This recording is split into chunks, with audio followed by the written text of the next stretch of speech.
జై శ్రీరామ్. అందరికీ నమస్కారం. వెల్కమ్ టు న్యూస్ అఖండ.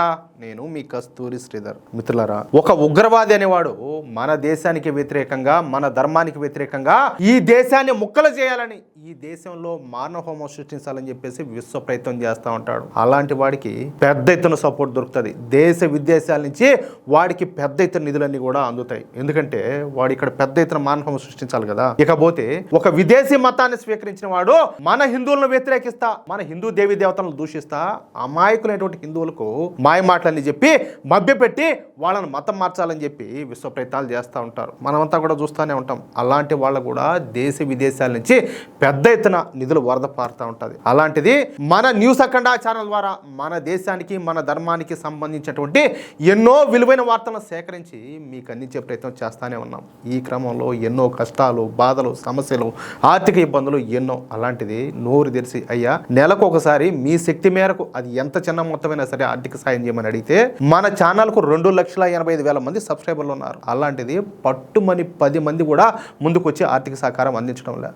వాళ్ళేమో ఈ దేశాన్ని ముక్కలు చేయాలని, హిందూ సమాజాన్ని సర్వనాశనం చేయాలని చెప్పి ఆలోచన చేసే వాళ్ళకేమో నిధులు వరత పారుతుంది. ఈ దేశం కోసం ఆలోచన చేసే వాళ్ళ కోసం, ధర్మం కోసం కష్టపడే వాళ్ళ కోసం మాత్రం ఈ విధంగా ఆర్థిక బాధలు, అప్పులు చేసుకోవడాలు, ఇలాంటి బాధలు ఎన్నో. దయచేసి మీ శక్తి మేరకు అది ఎంతైనా సరే మన ఛానల్కు అండగా నిలవాలని, మన ఛానల్కి ఆర్థిక సహకారం అందించాలని చెప్పేసి మిమ్మల్ని అందరినీ కూడా కోరుకుంటున్నా. స్క్రీన్ మీద వచ్చి క్యూఆర్ కోడ్ ఉంటుంది, దాన్ని స్కాన్ చేసైనా డబ్బులు పంపొచ్చు. అలాగే అక్కడే గూగుల్ పే నెంబర్, అదేవిధంగా పేటిఎం నెంబర్ ఉన్నాయి, దాని ద్వారా అయినా పంపించవచ్చు. మనది ఫోన్ పే నెంబర్ పనిచేయట్లా. ఒకవేళ అదే నెంబర్కు నాకు వాట్సాప్లో మెసేజ్ చేసినా, లేకపోతే నాకు కాల్ చేసినా నేను వేరే ఫోన్ పే నెంబర్ ఏదైనా ఇస్తా. కింద కామెంట్ బాక్స్లో మన అకౌంట్ డీటెయిల్స్ అన్ని కూడా ఉంటాయి. దయచేసి పెద్ద మనసుతో స్పందించండి.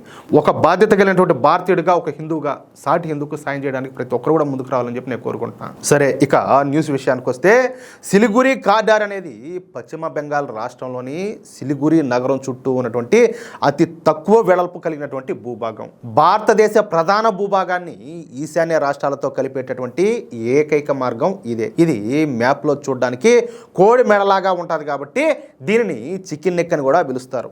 ఈ సిలిగురి కారిడార్ పొడవు దాదాపుగా 60 కిలోమీటర్లు ఉంటుంది. దీని వెడల్పు చూస్తే చాలా తక్కువగా, అంటే కేవలం ఒక 20 నుంచి 22 కిలోమీటర్లు మాత్రమే ఉంటుంది. దీనికి ఒక వైపున నేపాల్, ఇంకో వైపున బంగ్లాదేశ్ ఉన్నాయి. దీనికి కొంచెం పై భాగంలో భూటాను, అలాగే చైనా సరిహద్దుకు చెందినటువంటి చుంబి వ్యాలీ అనేటటువంటి ప్రాంతం కూడా ఉన్నాయి. చూడండి, భారతదేశం మ్యాప్ను కనుక ఒకసారి గమనిస్తే మన ఈశాన్య రాష్ట్రాలన్నీ కూడా ఒక పెద్ద శరీరంలా ఉంటే, ఆ రాష్ట్రాలను మన దేశంతో కలిపేటటువంటి ఈ సన్నని భాగం అనేది సరిగ్గా కోడి మెడలాగే కనపడుతూ ఉంటుంది. ఒకవేళ ఈ మెడ గనక తెగిపోతే, అంటే శత్రువులు వచ్చి ఈ భూభాగాన్ని ఆక్రమించుకుంటే, ఈశాన్య రాష్ట్రాలకు భారతదేశంతో ఉన్నటువంటి సంబంధం పూర్తిగా తెగిపోతుంది. మన 8 ఈశాన్య రాష్ట్రాలకు వెళ్ళేటటువంటి రైల్వే లైన్లు కానీ, పెద్ద పెద్ద నేషనల్ హైవేలు కానీ, గ్యాస్ పైప్ లైన్లు కానీ అన్ని కూడా ఈ సిలిగురి కారిడార్ గుండానే పోతాయి. చైనాతో మనకు సరిహద్దు వివాదాలు ఉన్నటువంటి నేపథ్యంలో సిక్కిం, అలాగే అరుణాచల్ ప్రదేశ్ ప్రాంతాలకు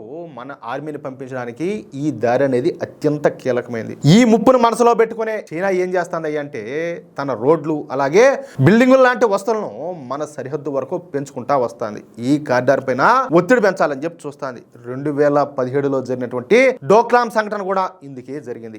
ఈ డోక్లాం సంఘటనను మనం ఖచ్చితంగా గుర్తుపెట్టుకోవాలి. ఎందుకంటే చైనా ఈ సిలిగురి కారిడార్ ను టార్గెట్ గా చేసుకుని ఆ రోజు డోక్లాంలోకి అడుగుపెట్టింది. నిజానికి 1947లో మన దేశ విభజన జరగక ముందు ఈశాన్య రాష్ట్రాలకు వెళ్ళడానికి బెంగాల్ ప్రాంతం కూడా చాలా విశాలమైనటువంటి పెద్ద పెద్ద దారులన్నీ కూడా ఉన్నాయి. కానీ దేశ విభజన జరిగినప్పుడు మొదట తూర్పు బెంగాల్ అనేది ఏర్పడింది. ఆ తర్వాత అది తూర్పు పాకిస్తాన్గా మారింది. ఇప్పుడు అది బంగ్లాదేశ్గా మారింది. అర్థమైందా?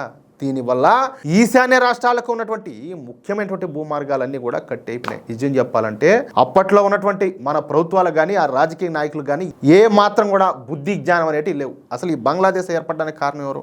మనం కదా.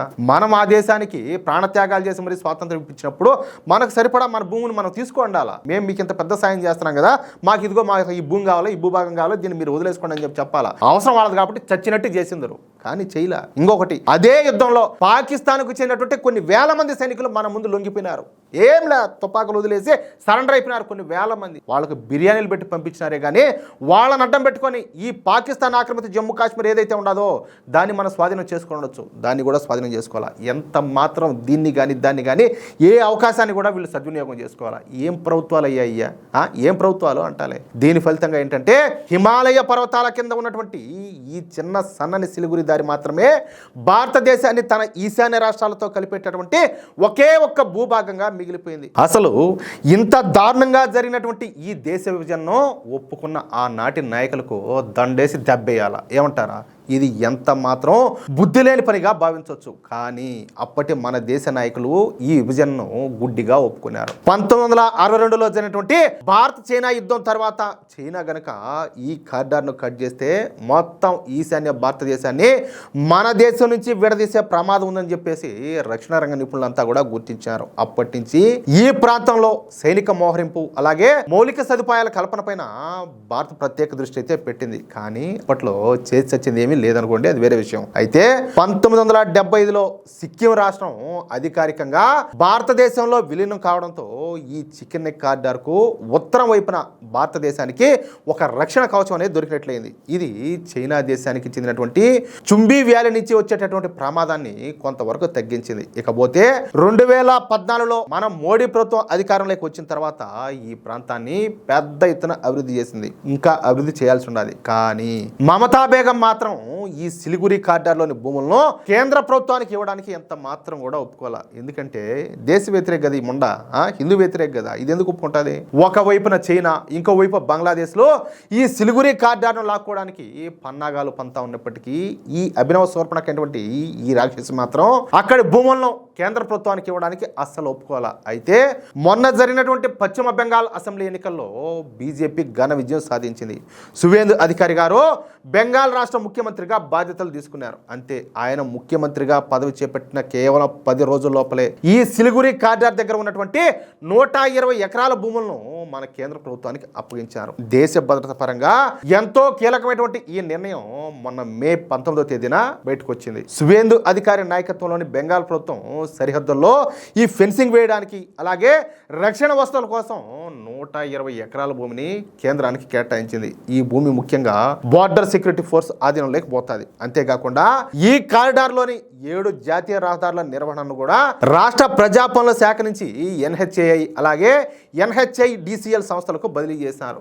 ఈ ప్రాంతం భూటాను, నేపాల్, బంగ్లాదేశ్ సరిహద్దులకు చాలా దగ్గరగా ఉండడం వల్ల అలాగే ఈశాన్య రాష్ట్రాలను మిగిలిన భారతదేశంతో కలిపే ఏకైక మార్గం కావడంతో బెంగాల్ బీజేపీ ప్రభుత్వం ఈ నిర్ణయం అనేది తీసుకునేది. ఇక వ్యూహాత్మకంగా ఈ ప్రాంతం ఎంతో సున్నితమైనది కావడంతో రక్షణ ఏర్పాట్లను పటిష్టం చేసేందుకు మన కేంద్ర ప్రభుత్వం ఈ చర్యలన్నీ కూడా తీసుకునేది. తద్వారా సరిహద్దుల్లో కంచె వేయడం ద్వారా అక్రమ రవాణా అలాగే చొరబాట్లను అరికట్టడానికి చర్యలన్నీ కూడా చేపట్టింది. రహదారుల నియంత్రణ అనేది కేంద్రం వద్ద ఉండడం వల్ల అత్యవసర సమయాల్లో సైనిక వాహనాల రాకపోకలకు ఆటంకం కలగకుండా మౌలిక సదుపాయాలను వేగంగా అభివృద్ధి చేస్తున్నారు. అంటే అప్పుడే యాక్షన్ లేకి దిగిపోయినారు. ఇక ఇదే కారిడార్ లో 40 కిలోమీటర్ల పొడవైనటువంటి అండర్ గ్రౌండ్ రైల్వే లైన్ నిర్మించేందుకు కూడా కేంద్ర రైల్వే శాఖ ప్రణాళికలు అయితే సిద్ధం చేసింది. ఈ చికెన్ నెక్ కారిడార్ లో భద్రతను పెంచడానికి కేంద్రం 40 కిలోమీటర్ల పొడవైనటువంటి భూగర్భ రైల్వే లైన్ నిర్మించాలని చెప్పేసి నిర్ణయం తీసుకునేది. యుద్ధమో లేదా అత్యవసర సమయాల్లో శత్రువుల కంట పడకుండా సైన్యాన్ని అలాగే ఆయుధాలను ఈశాన్య రాష్ట్రాలకు తరలించడం కోసం కేంద్ర ప్రభుత్వం ఈ ప్రాజెక్ట్ అనేది ప్రారంభిస్తుంది. ఇది ఆసియాలోనే అతి పొడవైనటువంటి వ్యూహాత్మక రైల్వే సొరంగాల్లో ఒకటిగా నిలనున్నది. ఇక రెండో విషయం, సివోక్ రంగ్పో రైల్వే ప్రాజెక్టు. సిలిగురిలోని సివోక్ అనే ప్రాంతం నుంచి సిక్కిం రాష్ట్రంలోని రంగపో వరకు ఈ రైలు మార్గాన్ని నిర్మిస్తున్నారు. దీనివల్ల చరిత్రలో మొదటిసారిగా సిక్కిం రాష్ట్రానికి రైలు సదుపాయం అనేది దొరుకుతుంది. సరిహద్దులకు చాలా దగ్గరగా ఉండడం వల్ల సైనిక బలగాలను తరలించడానికి ఇది ఒక వెన్నుముకలాగా మారుతుంది. ఈ రైలు మార్గంలో 14 సొరంగాలు అంటే టన్నెల్స్ ఉంటాయి కదా అవి, అలాగే 13 బ్రిడ్జిలు ఉంటాయి. అంటే మొత్తంగా ఈ సిలిగురి కారిడార్ను మన మోడీ ప్రభుత్వం శత్రు దుర్భేద్యంగా తయారు చేస్తుందన్నమాట. అది విషయం. ఎట్లున్నది న్యూస్? సూపర్ గా ఉంది కదా మిత్రులారా. ఈ న్యూస్ గనక మీకు నచ్చినట్లయితే వెంటనే ఈ వీడియోని లైక్ చేసి మీ మిత్రులకు అలాగే మీరు ఉన్నటువంటి వాట్సాప్ గ్రూపులోనూ షేర్ చేయండి. అలాగే ఈ న్యూస్ పైన మీ అభిప్రాయం ఏంటో తప్పనిసరిగా కామెంట్ రూపంలో తెలియజేయండి. అలాగే ఇంతవరకు మీరు గనక మన న్యూస్ అఖండ ఛానల్ను సబ్స్క్రైబ్ చేసుకున్నట్లయితే ప్రతి ఒక్కరు కూడా మన ఛానల్ను సబ్స్క్రైబ్ చేసుకోండి, సపోర్ట్ చేయండి ప్లీజ్. జై శ్రీరామ్, జై హింద్, భారత్ మాతాకి జై.